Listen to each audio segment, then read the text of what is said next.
Hello and welcome to another edition of the Transportation Exchange podcast presented by Rush Truck Centers of Canada. I'm your host, Jason Cuddy, and welcoming back with us today is Mike Millian, the president of the PMTC. Mike, welcome back to the podcast. Morning, Jason. Thanks for having me.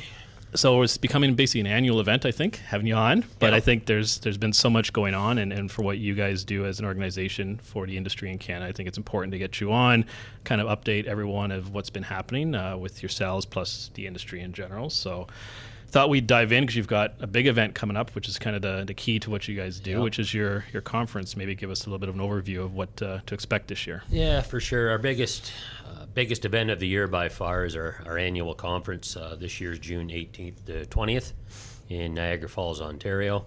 Happy to say moving back to Niagara Falls. We were in Hamilton last year, and the content and stuff went good, but the feedback from our sponsors and our guests was they wanted to move back to the Niagara area, so that's what we did. We're in the convention center this year, a little bigger venue.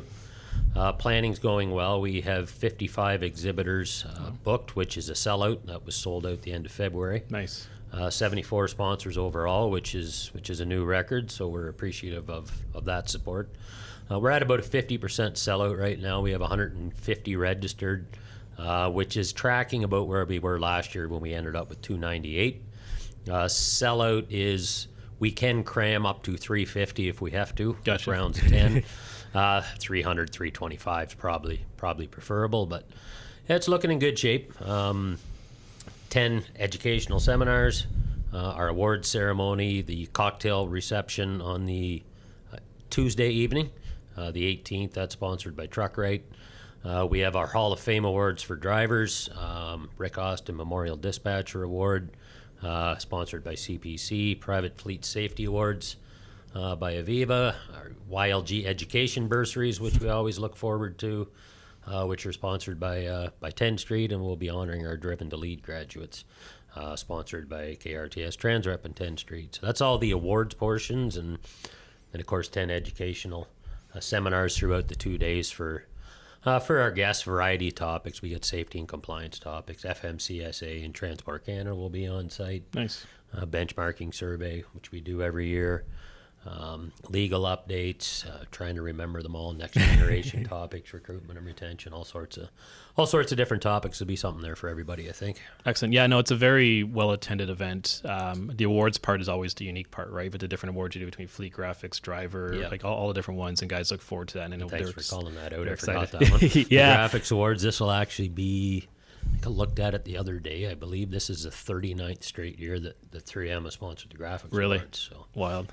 Yeah. That's exciting. And it's neat because it's all different categories of vehicles too, right? Yeah. Like it's not just say, the best and the prettiest, but it's different categories. And so it's, different fleets can play, which is nice because that's definitely in the private fleet world. You've got, a large mix of fleets. It's not just all Class 8. So it's, and there's some pretty interesting stuff. Yeah, for sure. Which is cool. And you're not supposed to say one's your favorite over the other, but my favorite is the Hall of Fame awards. Fair. Just because the drivers are the backbone of the industry, right? A lot of drivers just want to go out and do their job, and they really don't want to be on the stage or get the limelight. So it's nice to be able to get 4 drivers up there with, years and years, but in a lot of cases, 30 plus, 40 years of experience, millions of miles, no accidents, no incidents, and give them the recognition that they solely deserve. Yeah, and it's good publicity, right? Like you said, usually when they're on the news, it's usually for all the wrong reasons. Yeah. So it's nice to validate and show, no, look, there's it's a core group, and they do it in the U.S. as well too, and you see it quite a bit. And companies will do the same thing; they'll recognize drivers. So it's a nice touch, but it's also from an industry point of view, it's a great recognition,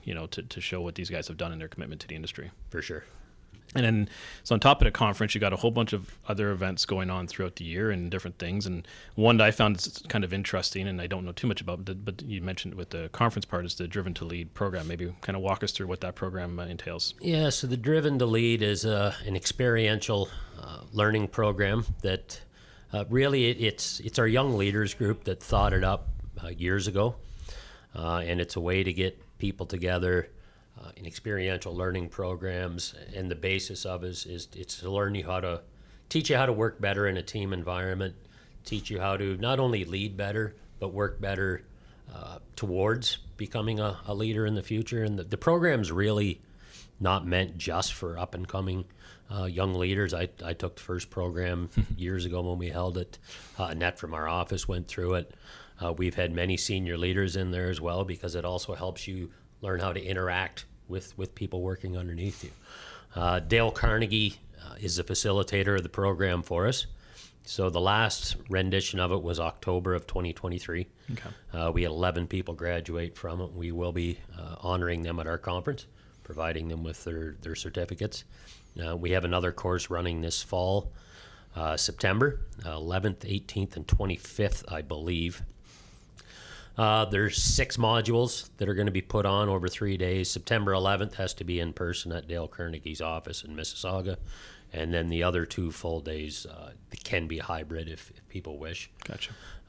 Eagles Flight did it for us at the start, and then during COVID things changed, and they didn't have their office in Guelph anymore, so we looked for another provider, and Dale Carnegie, like I said, did it in October last year, and all the reviews we got back from the participants were phenomenal. Excellent. Everybody was happy. We weren't sure how the hybrid or virtual was going to work, to be honest. It's an experiential program, so first couple renditions of it, what people raved about was the interaction face-to-face. Right. And working on the different, they had games almost that they did that made you work together to get to an end goal.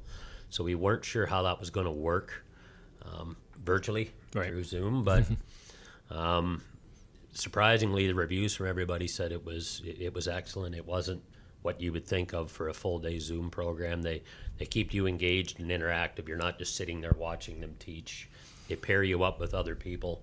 There is homework to do beforehand. You team up to do projects together and learn how to work together. And it was, like I said, the reviews were great, and we're going to run it again. Nice. In September. Cost is actually cheaper than if you went to Dale Carnegie by yourself. Oh, well, there you go. To do the program, and that's because KRTS, Transrep, and 10 Street all sponsor the program. Okay.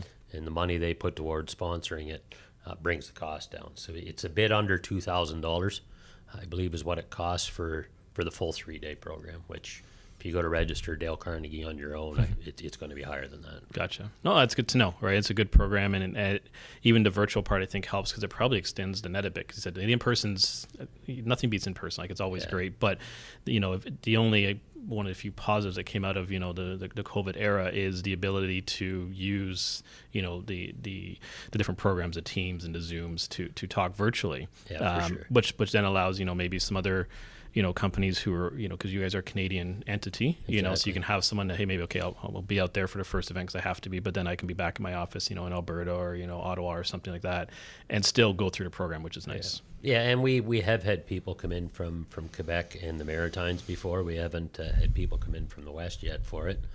But I think you're exactly right. What holds a lot of people back is, the cost of the program is relatively inexpensive when you compare it to what it's going to cost you to travel to get here. here and back 3 different times. Yeah, exactly. Book your hotels, do everything else. So it opens it up more for sure that only have to come in once and the other ones can be done virtually, and it makes it more accessible for sure, I think, from everybody from different regions of the country. Definitely. So that's one thing to look out for. And then in October, you also have the NATME Certified Driver Training Program. Yeah, so North American Transportation Management Institute. So they have 2 programs that we partner with KRTS on. One is the Certified Director of Safety and Certified Driver Trainer. So the Certified Driver Trainer is a 2-day course, in person, virtual if absolutely necessary, but in person is generally preferred. So we're running the Certified Driver Trainer again in October. It is a 2-day course in Mississauga, being taught by a guy by the name of Chris Harris. Safety Dog is usually. Oh, yeah, we had him on the show. Yeah, he usually teaches it for us.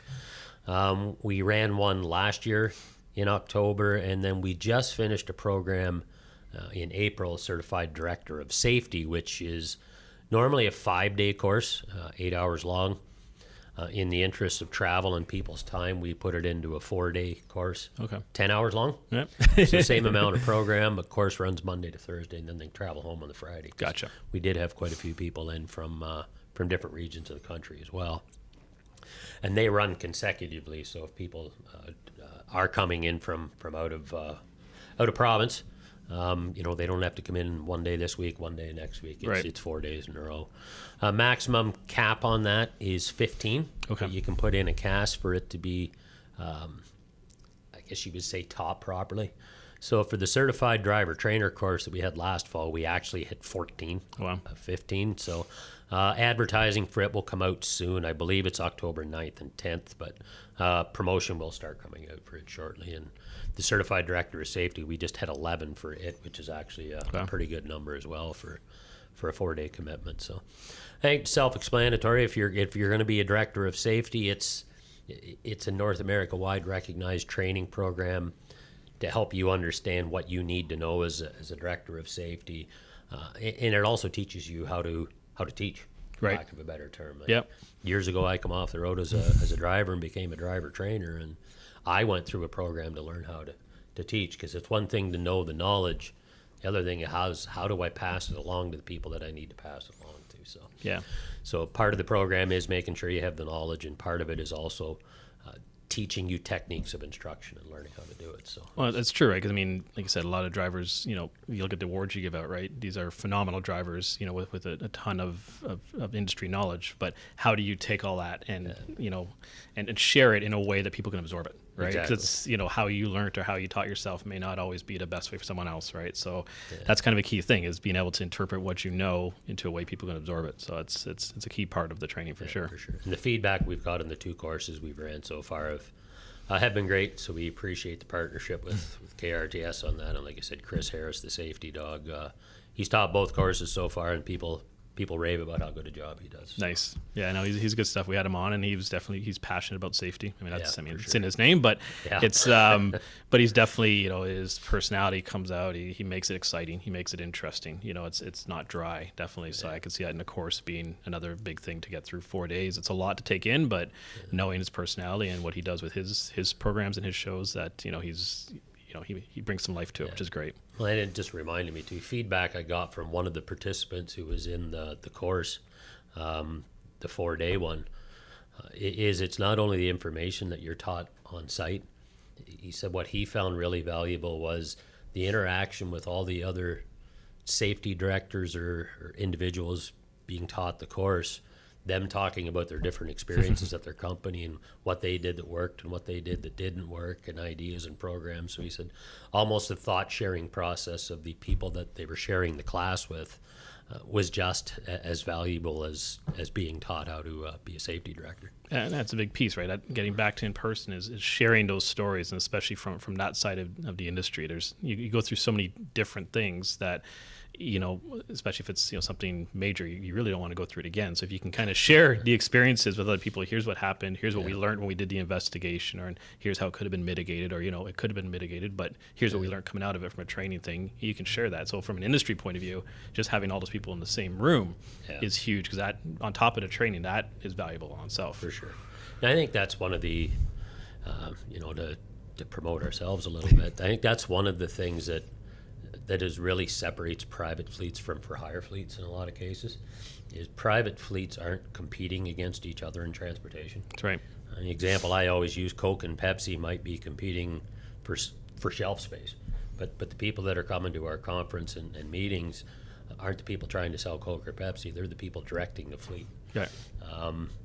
And they're not competing for freight. No, exactly. So there's a more willing and open exchange of ideas and thoughts, I believe, between many private and for hires, because they're not competing with each other when it comes to being out on the highways. Yeah. So they're more willing to share best practices, what's worked for you, what hasn't worked for you. I think you see it at our conference a lot of time. A lot of the panels you have are our own fleet members up side by side talking about best practices and what works, and sharing it with everybody so everybody can improve.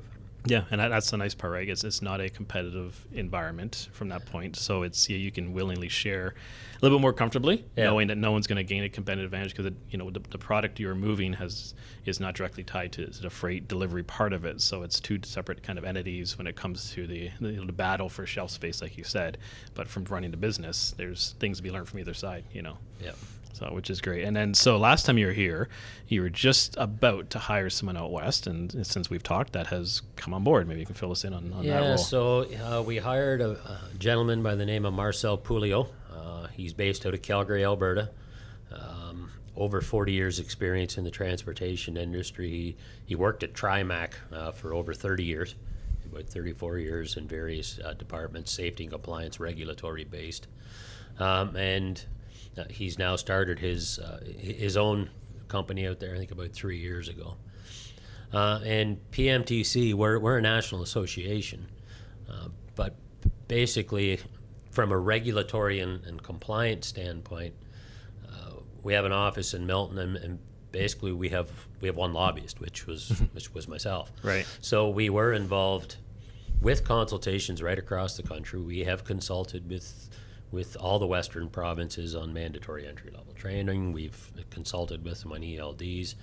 So we have been involved nationally, but it makes it harder to get involved as much as you want in all the different regions of the country. And we've always had a goal of wanting to hire somebody to represent us in the West, Central, and then in the Maritimes. Right. Be honest, before you can do that, you have to have enough funds. True. To be able to do somebody to do it. Good point. And we were able to build up enough with the recognition or the support that we've gained from our growing members and support we've received from our conference. We were able to build up enough that we could finally look into that. So we went through an extensive search project. We did an interview process and nailed it down to one individual, which was Marcel, which started with us in November. So Marcel's goal with the PMTC is to kind of be boots on the ground, I guess you would say. So somebody lives out in the West, has his ear to the ground about what's going on in the West, build relationships with the members that we currently have out there and engage with them a bit more, and of course try to recruit new members and expand our presence in Western Canada, and become more involved in consulting with the governments in all 4 Western provinces to make sure that PMTC members' views and interests are heard. So he said he started in November. He's been doing a really good job, I believe. The momentum's gaining. His first event for us was a Western seminar that we held out there in November. Nice. That's where we announced his role. It was in Calgary. We actually had about 85 people in attendance. Perfect. Which is the biggest event we've ever had out there, and gained a lot of momentum. I think government was in the room and attended as well, so we were able to make those meetings. So yeah, it's pretty exciting times for us. Nice. And going well. Excellent. And there's still some activity happening in June in Edmonton out west. You've got the CCMTA conference. Yeah, so the Canadian Council of Motor Transport Administrators, which is the body that kind of brings the feds and all the provinces and jurisdictions together. They are the guardians of all the national safety codes that govern federally regulated carriers and that the provinces have signed MOUs on to try and implement across the country. Their annual conference moves around the country every year depending on where their board chair is. Gotcha. Their board chair this year is Lynn Vardy, ADM of Manitoba, of Alberta, forgive me, Lynn, of Alberta. So this year it's being held, their annual meeting's being held in Edmonton, June 3rd, 4th, and 5th. Gotcha. So our role at that is, and I know I forwarded you a letter for your reference, but Yes.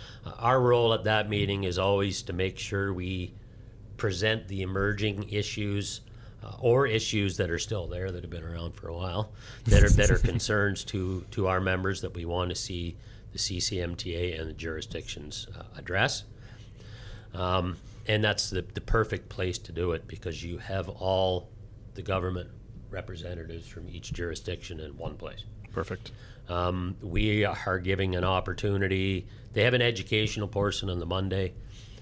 I've been given the opportunity to be on a panel, and the topic will be National Safety Code Safety Fitness Certificates for carriers, which is a massive issue and one we've been pushing the governments to fix for a long time. And for people that aren't aware, you apply to the province that you are base plated out of, and you apply to them to get a national safety code, provincial safety rating. In Ontario, we call it a CVR. Right. The other jurisdictions, it's basically a provincial safety rating. You apply to them, have to go through the steps for the province that they're in, and then if they approve you, you're given a national safety code number. and then you can operate all across Canada if you're licensed properly, but your home, all the information is fed back to your home jurisdiction, and then they do the score and tabulate the safety rating Right. for your company, which in theory is fine. But the problem is not every province and jurisdiction scores the same. Gotcha. So I give you a safety rating from a fleet in Ontario, and it might say you're satisfactory, audited as an example, and your overall safety rating is 9.2%, which means you've accumulated 9.2% of the points you're allowed to accumulate. Gotcha. I'll run one from Alberta and give it to you, and it'll tell you your R factor rating is 0.004. How does somebody compare the two? Right. Fair. And we have an MOU that says we're supposed to run it similar, but they're not the same when you're trying to compare it. So that's one issue. Another issue is a carrier should only be able to have one. Right. And you can get more than one in Canada. Like in the U.S., if you're a federally regulated carrier, you get a federal safety rating. There's a website that you go to. They track all your scores. All the jurisdictions feed it back to a central reporting database, and it's looked after by one authority, and you get one score. Right. I have a fleet in Alberta. I have a fleet in Ontario. I have a fleet in BC. You played it in Alberta, you apply for a provincial safety rating from them, you get one back from them. You do the same in Ontario, now you have one from them. You do the same from Quebec. Now I got 3 NSC numbers. Yeah. Okay, so it creates a few issues. One, I'm a shipper. I want to make sure that you have a good safety rating, so I ask to see it. Well, if I don't tell you I have 3 different ones, Send the best one. Yeah. I'm only going to send you one. Yeah. Another issue, we saw it in BC with a company called Cohan Carriers. BC has a new rule. If you wipe out a bridge, they suspend your operating authority immediately. Fair. They suspended their authority. Next day, there was still trucks running in there because they also have a fleet in Alberta, and they can't suspend the Alberta fleet. So some carriers will open up numerous fleets to kind of skirt from safety rules or wash their safety rating. Right. So you get shut down on one, they just transfer the trucks over to the other one. But the way it should occur in our members' views, in our board's view, I have no issue if you have, many private fleets do, if you have a fleet in BC, Alberta, Saskatchewan, Ontario, Quebec, because a lot of private fleets run regionally. Right. They might have a distribution warehouse in Alberta that covers Alberta, Saskatchewan, Manitoba. Yeah, They never have leaves. another one in BC, another one in Ontario, another one out east. So it might be easier for you to license those vehicles in each region. But they should all be tied together to one national safety code number. Right. And then it should all be fed into one central reporting system. So it's all the same score if you're federally regulated. Yeah. We don't have a national reporting system. It's up to each jurisdiction to do it. And it creates massive issues. If you have unsafe carriers, they just wash themselves, move to another jurisdiction, like I said. Some of them will actually license, they might be totally based in Ontario, as an example, and license their entire fleet out of New Brunswick or Nova Scotia, even though they never touch any ground out there. Right. Insurance is cheaper. Might be easier to get different programs through. This is something that has to be fixed, and the way to fix it is we need a central reporting system, and a federally regulated carrier gets one national safety code system. Yeah. And they're all scored the same. So that's one of the issues we'll be discussing on the panel. Perfect. And then the next day, we've been given a 15-minute opportunity to present to the board of directors on a bunch of our emerging issues, which, as always, there's lots of things going on. So we Yes. have we'll have trouble getting it all in 15 minutes, but we provide with them ahead of time our views and have conversations with them throughout the year. Perfect. Yeah, so a lot to cover, and like I said, at least you got the right audience for it. Right Yeah. On June 4th, when you're speaking, you've got all the right people in the room. So hopefully, it's well received and kind of gets the ball rolling. So it's good. And I guess coming up even quicker, you've got some fun time. We've got a golf tournament coming. Yeah, 2.5 weeks now, I guess. May 28th is our spring golf tournament in Carlisle, Ontario, which is not too far from the Milton area. Right. We have 24 spots left as I speak to you today. 144 is a sellout. We're at 120. That's awesome. Two hole sponsorships available if anybody's interested. It's always a fun day. It includes full buffet breakfast, 18 holes of golf, cart, free beverages on the course if you want to drink Molson Canadian or Coors, because they're the one that donate the Nice. the beer for on the course. Buffet supper at the end. Everybody gets a registration prize and prizes for the winners.